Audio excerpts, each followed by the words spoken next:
significa floresta. Só que aqueles que destroem a floresta, tudo que vem na frente é cinza. Obrigado. Nós teríamos um incremento perto acima da inflação. Viva a educação! Eu estou ansioso para ver o pessoalzinho com a estrelinha, né, indo fiscalizar os postos, as distribuidoras ou a própria Petrobras, colocando lá fiscal do Lula. Discussão em turno único da medida provisória número 1334/2026, que dispõe sobre o piso salarial profissional nacional para os profissionais do magistério público da educação básica. Presidente, questão de ordem. Tendo parecer da comissão mista. Nós teríamos um incremento minúsculo se o governo não tivesse feito esta medida provisória que garante um ganho real de 1,5% acima da inflação. É pouco, perto o Brasil é o último país na OCDE em pagamento, a última colocação no ranking entre 46 nações, mas nós seguimos lutando para que o Brasil deixe de ser o último lugar no ranking da OCDE. Nós teremos agora um reajuste ainda pequeno que faz com que os professores da educação básica passem a ganhar esse mínimo, R$ 5.130. 5,4% de aumento para o ano que vem, 1,5% pelo cálculo da inflação. Já é alguma coisa. O objetivo é a recuperação salarial e a valorização do magistério público. Escolas municipais, estaduais. E uma novidade das mais importantes.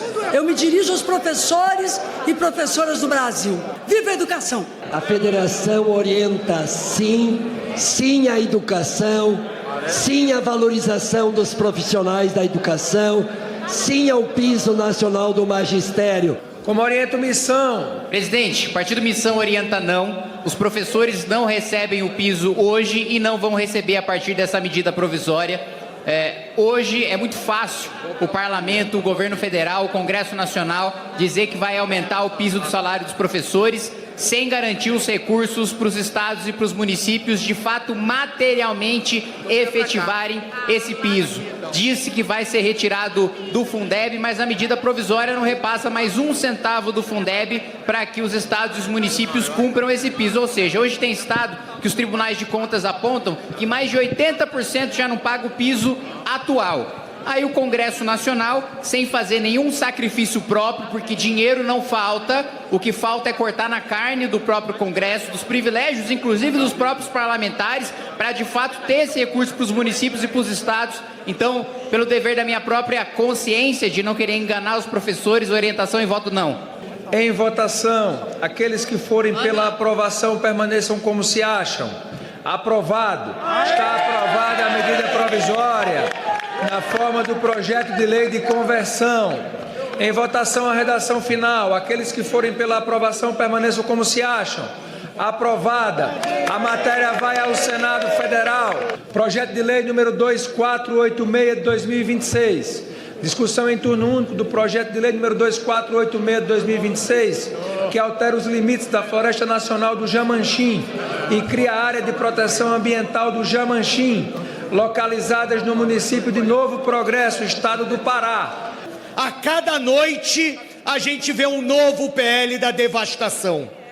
E de grão em grão, de PL em PL, a gente vai destruindo a vida, a natureza, o planeta. E é curioso como que para justificar um absurdo como esse que será votado aqui, é preciso usar nomes mais suaves, deputado Tadeu Venere. Não, nós estamos aqui apenas falando de recategorização, mudando apenas a categoria, como se a categoria de um Vini Júnior pudesse ser comparado com a categoria de um Brenner, o atacante do meu Vasco da Gama. Porque o que está acontecendo aqui tem nome e sobrenome, é premiação da grilagem, é a abertura de um precedente que vai fragilizar o Sistema Nacional de Unidade de Conservação, é mais um atentado contra a possibilidade de que a gente mantenha a floresta em pé. E pior, aqueles que defendem ainda usam essa expressão. Tamanha hipocrisia diante do que está acontecendo aqui. Ogro negócio, porque isso é ogro negócio em termos de aquecimento ambiental. Aqui é pacote de destruição e chega até a ser lamentável. A mudança proposta, ela leva ao risco de diminuirmos a proteção ambiental de uma área que é muito importante e estratégica. A redução dessa área vai fazer com que ela saia de 953 mil hectares para apenas 814 mil hectares, diminuindo, sobretudo, a proteção ambiental. O risco de fazermos a legalização de atividades irregulares, como garimpo, grilagem de terra, dentro de uma área que é estratégica para a proteção da biodiversidade. Então, senhor presidente, o nosso posicionamento é contrário a essa mudança e é contrário a que se faça qualquer tipo de flexibilização em relação ao uso dessas áreas que não para o destino a que ela foi criada. Orienta a omissão. Presidente, o partido Missão vota favorável ao relatório do deputado Priante, 100% favorável ao seu relatório para o desenvolvimento do Pará, de Santa Isabel da minha mãe, de Ananindeua dos meus tios, do Pato no Tucupi, da Maniçoba, do Tônico do Ver o Peso. Então, votamos favoravelmente. Em votação, redação final. Aqueles que forem pela aprovação permaneçam como se acham. Aprovada com os votos contrários da Federação PSOL Rede.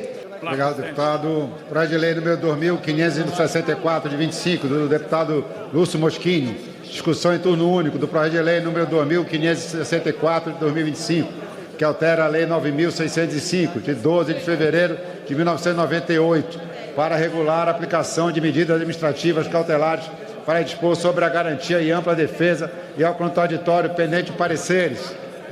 Há requerimento sobre a mesa. Requerimento de retirada de pauta. Requer retirada de pauta do PL 2.564 de 25, da pauta da presidente sessão da Federação PSOL Rede, para encaminhar o requerimento. Deputado Tarcísio Mota. Esse projeto é mais um dos ataques centrais da noite de hoje, desta pauta que é tida como agro e que, portanto, vai beneficiar o grande agronegócio e pode resultar num problema ambiental gravíssimo. Este projeto fragiliza os mecanismos de fiscalização ambiental e impede que determinadas medidas cautelares que são preventivas aconteçam na urgência e na intensidade que elas são necessárias. O que a Frente Parlamentar do Agro tem chamado de Dia do Agro, nós podemos lamentavelmente definir como Dia do Fogo. Literalmente o Dia do Fogo. Com voto a omissão. Presidente, Missão orienta sim. Quero parabenizar o trabalho da deputada Marussa, dizer que é fundamental que a gente tenha, no mínimo, direito de defesa antes que você tome uma medida tão gravosa como aquelas que, infelizmente, estão sendo tomadas hoje para garantir no mínimo de segurança jurídica e de justiça em relação ao produtor rural. Então, parabéns, deputada Marussa. Silva significa floresta. Só que aqueles que destroem a floresta, tudo que vem na frente é cinza. Obrigado. Em votação, aqueles que forem pela aprovação permaneçam como se acham. Aprovado, prejudicada a produção inicial. O projeto de lei número 1625 de 26, que altera a lei 8.137 de 27 de dezembro de 1990, para tipificar a conduta e elevar sem multa, sem justa causa, o preço dos bens de utilidade pública e da outras providências pendentes de parecer. Segundo o presidente Kennedy, ex-presidente dos Estados Unidos da América, consumidor somos todos nós. Então, quem defende o consumidor, quem defende as pessoas, defende produtos e serviços com preço justo. Essa proposta ela é muito clara. Ela visa elevar, majorar as multas e sanções aplicadas às empresas que aumentam injustificadamente o preço praticado a bens e serviços essenciais. E o que a gente está fazendo aqui é, na verdade, defendendo o consumidor. E é preciso o consumidor brasileiro saber que o governo nefasto de Bolsonaro privatizou a BR Distribuidora. A BR Distribuidora era a possibilidade de a gente garantir que lá na ponta nós não teríamos o abuso dos postos de gasolina. E olha, os deputados do PL estão defendendo que está tudo bem o pessoal majorar criminosamente, estão defendendo o crime. Senhor presidente, acho que não aprenderam nada com o governo do Sarney, né? Quando tem aumento de preço, a solução é criminalizar o aumento de preço, que causa desabastecimento, que causa contrabando, que causa fortalecimento do crime organizado. Eu estou ansioso para ver pessoalzinho com a estrelinha, né, indo fiscalizar os postos, as distribuidoras ou a própria Petrobras, colocando lá fiscal do Lula, para saber se controle de preço vai funcionar. É óbvio que isso aqui não tem efeito econômico nenhum, é puro populismo, é pura demagogia. Olha só o que o texto fala, né? Aumento do preço em, aspas, crise de abastecimento ou instabilidade relevante do mercado. Quem é que vai julgar qual que é a instabilidade? Quem é que vai julgar o que é relevante nessa instabilidade do mercado? Isso é absolutamente subjetivo, não vai gerar baixa no preço de ninguém, por isso nossa orientação é sim a retirada de pauta. Encerrada a votação. Já. 115 sim, 313 não. Está rejeitado, retirado. Para oferecer parecer ao projeto pelas comissões de defesa do consumidor, de Constituição e Justiça e Cidadania, concede a palavra ao deputado Marlon Solano. Como todos sabemos, imediatamente após a guerra que os Estados Unidos declarou e começou a travar ao Irã, desencadeou-se pelo mundo uma onda de especulação com os preços dos combustíveis, afetando o conjunto da economia global e prejudicando os povos de praticamente todo o planeta. E aqui no Brasil, o empresariado do setor de combustíveis, sempre muito lento na hora de baixar seus preços, como aconteceu no ano de 2025, quando a Petrobras baixou os preços várias vezes e o setor de combustíveis não baixou ao consumidor, foi muito rápido ao elevar seus preços aqui no Brasil. Senhor presidente, vai faltar diesel no Brasil por culpa do governo Lula, que isso fique registrado, né? A Petrobras parou de importar o diesel, os governos petistas tiveram 20 anos para a gente ser autossuficiente em todos os derivados de petróleo. Todas as vezes que a gente foi fazer investimento em refinaria para o Brasil não depender do mundo, o que aconteceu? Abreu e Lima, Passadina, grandes escândalos de corrupção em que governos petistas saquearam o nosso país, utilizando refinarias que deveriam ser utilizadas para a gente ser autossuficiente, para a gente não precisar importar diesel, para a gente não precisar importar nenhum derivado de petróleo.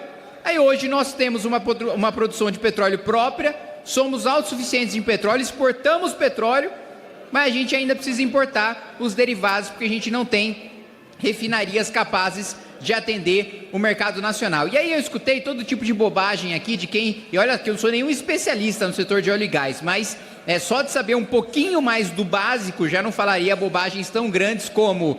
Olha, o problema é da venda da distribuidora. Gente, distribuidora não é responsável por a gente refinar, por a gente ter o diesel aqui, por a gente ser autossuficiente em derivados de petróleo. A distribuidora não tem absolutamente nada a ver nesse ponto. Ah, não, mas é porque é o aumento abusivo do posto de gasolina. Gente, os postos de gasolina têm alta concorrência, né? A disputam a margem de lucro nos centavos, né? Tem os grandes abusos dos postos de gasolina. O problema do Brasil é muito mais profundo do que um debate raso e populista desse, que é, durante os últimos 40 anos, e eu não falo só dos governos petistas, nós não tivemos a capacidade de investir em ciência e tecnologia no setor de óleo e gás, em refino, para a gente ser autossuficiente. Nós perdemos oportunidades históricas, como a gente perdeu várias ao longo dos últimos 40 anos, de produtividade, de modernização, de reforma do Estado, de melhoria em infraestrutura, enfim, o Brasil ficou para trás em tudo quanto é indicador quando a gente se compara com os outros países emergentes. E no setor de óleo e gás, mais uma vez, mesmo a gente sendo abençoado com recursos naturais, a gente tem uma capacidade de sabotagem, de autossabotagem tão grande, que ainda assim, nesse momento, um momento de crise no petróleo internacional, não era para ser ruim para o Brasil, não. Era para o Brasil ter uma vantagem competitiva tremenda, que ele lucraria vendendo para outros países que estariam precisando desses produtos. Não, a gente se colocou na situação patética que a gente vive hoje. Nós nos colocamos nessa situação de depender, né, de produtos de fora. E agora, a Petrobras, só para não precisar aumentar os preços em ano eleitoral, parou de importar. E não é que isso vai simplesmente deixar o produto mais barato e o produto vai continuar lá. Não vai ter produto. Vai ter desabastecimento. Porque o governo não quer assumir o ônus de tomar uma medida impopular, mas necessária. Daí meu posicionamento contrário, presidente. Bom, Gás. Presidente, aqui se diz muito que nós estamos elegendo os postos como vilões. Não é verdade. Ninguém disse isso. O que nós estamos dizendo é que as distribuidoras, sim, essas sim prejudicaram, inclusive os postos e através dos postos dos consumidores. Essa é a questão. Então a culpa de nós termos preços tão altos é essa política que vocês defendem. E agora que o Lula quer ter dureza com quem faz abuso do preço para defender o consumidor, vocês são contra. É preciso que a gente reforce, sim, o combate a quem pratica preços abusivos. O Brasil está gastando muito para manter a estabilidade nos preços e não faz sentido abrir mão da fiscalização e do controle. Senhor presidente, controle de preço não funciona, só gera desabastecimento, só gera contrabando, só fortalece o crime. Nós já tivemos essa experiência, era para a gente ter aprendido isso há décadas, ainda no governo Sarney, e mais uma vez se repete a mesma prática, com o mesmo discurso, querendo jogar a culpa do preço dos combustíveis no empreendedor, quando na realidade vem da própria incompetência do governo de estruturar a sua política pública para inclusive conceder os incentivos. Boa parte das empresas sequer aceitaram o programa do governo, porque o governo fez tantas exigências que torna mais custoso aceitar o benefício fiscal do que de fato abater o preço do combustível. Então assim, presidente, é uma coisa bizarra, né, que o governo nem oferecendo dinheiro consegue controlar o preço dos combustíveis por causa da própria precariedade do desenho de política pública que fez, e agora tenta jogar essa criminalização para que, assim como no governo Sarney, jogue o ônus da incompetência do governo para a iniciativa privada. E eu quero dizer para vocês, aumentar preço pode, agora não aumentar criminosamente. E quando aumentar criminosamente, nós temos que punir para defender o consumidor. O que eles estão dizendo que mesmo aumentando criminosamente, tem que deixar aumentar para prejudicar o consumidor. Não dá, né, gente? Então, nós queremos que o projeto seja aprovado, porque o Lula é responsável. Nós defendemos o preço de mercado, preço baseado em custos efetivos. Portanto, o preço ele varia do Brasil de ponta a ponta. Qualquer empresário que comprovar que comprou o seu diesel por um preço mais caro, com nota fiscal, não terá que se preocupar. Mas esse preço ele muda dependendo do lugar do Brasil. Vamos encerrar a votação. Está encerrada a votação. Eu acho que a gente ganhou isso. Sim, 268, não 113. Está aprovado o substitutivo e fica prejudicada a proposição inicial. Senhor presidente, o projeto foi aprovado. É um projeto leonino. De qualquer forma, como redução de danos, há esse destaque número 2. E esse destaque número 2 é importantíssimo, porque, em síntese, o projeto fala o seguinte: passa a ser crime elevar preços de bens e serviços de forma artificial, sem justa causa, mediante conduta anticoncorrencial grave, com fim específico de obter vantagem econômica indevida. Em síntese é isso, né? É crime você aumentar artificialmente o preço. Então, esse destaque, ele traz uma ressalva. Em vez de você chegar lá, de maneira arbitrária, posto de gasolina, o senhor aumentou arbitrariamente, então você vai preso. Pelo menos está uma ressalva. Esse destaque diz o seguinte, destaque número 2. A configuração do delito, porque está muito aberto, a configuração do delito depende de prévia decisão definitiva do CAD, que reconheça a prática de infração à ordem econômica dos termos do parágrafo 1º. Então, o que nós estamos dizendo é que, olha, quem é especializado em crimes contra a economia popular é o CAD, que é um órgão do governo. Então, se um agente fiscalizador imagina que lá um posto de gasolina aumentou artificialmente o preço, ok, ele vai, autua o posto de gasolina, mas espera lá, o CAD vai dizer se esse aumento de fato foi abusivo ou se tinha justa causa. Nós votamos não ao destaque. Esse destaque não tem lógica jurídica alguma. Ele subordina uma legislação penal a uma prévia manifestação de um órgão administrativo, o CAD, retirando do Ministério Público a capacidade de denunciar, porque primeiro tem que esperar pelo CAD, retirando da Justiça a capacidade de julgar, porque primeiro tem que esperar pelo CAD. Não faz o menor sentido. Portanto, é uma emenda que está procurando esvaziar o mérito da proposta aqui, que é a de fiscalizar e punir quem pratica preços abusivos. Presidente, se a intenção do projeto é de fato como o governo coloca, que é coibir o aumento abusivo de preço, essa emenda ela especifica quais são esses abusos. A realidade é que a intenção é deixar essa margem subjetiva, é deixar o discurso de que, bom, se o preço está subindo, é culpa da iniciativa privada, é culpa dos empreendedores, então vamos prender os empreendedores.